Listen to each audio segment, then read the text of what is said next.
Assurer le drainage d'un bassin, l'étanchéité d'une décharge, construire une route sur une base solide, concevoir une terrasse d'immeuble entièrement végétale.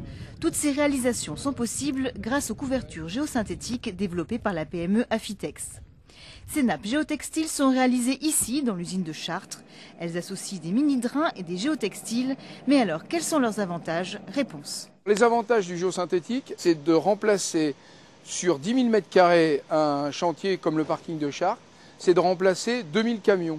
Et grâce à cette économie de 2000 camions pour 10 000 m², 10 000 m² représentant un camion, vous faites le calcul, ça nous fait une économie du bilan carbone environ de 10 fois.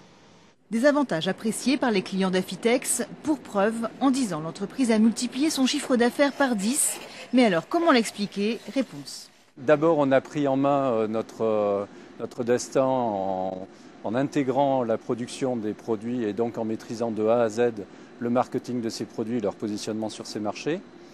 Et puis le deuxième aspect, par rapport à la crise, effectivement, c'est une vraie question, puisqu'on la vit aussi sur le marché français, sauf qu'on a réussi à diversifier quand même énormément, déjà sur le plan géographique, nos commercialisations, puisque maintenant 50% de notre chiffre d'affaires se fait à l'international.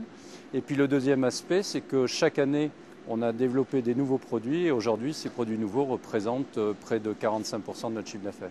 Dernière innovation en date, la route économique en Afrique. Le principe, c'est d'avoir un géotextile alvéolaire qui est fabriqué pour éviter d'avoir un transport très compliqué, d'avoir des bandes de 14,50 m par 6,95 m en panneaux, jusqu'à ce qu'on le déploie sur 100 m² environ, de remplir du sable ou des matériaux de site, et on construit une route ou une piste avec ça.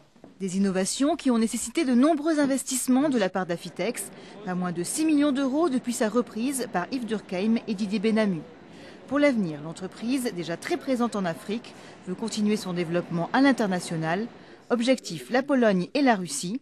Enfin, Affitex, qui a réalisé un joint venture avec le leader canadien de la membrane géotextile, compte faire de l'année 2009 celle de son décollage aux États-Unis.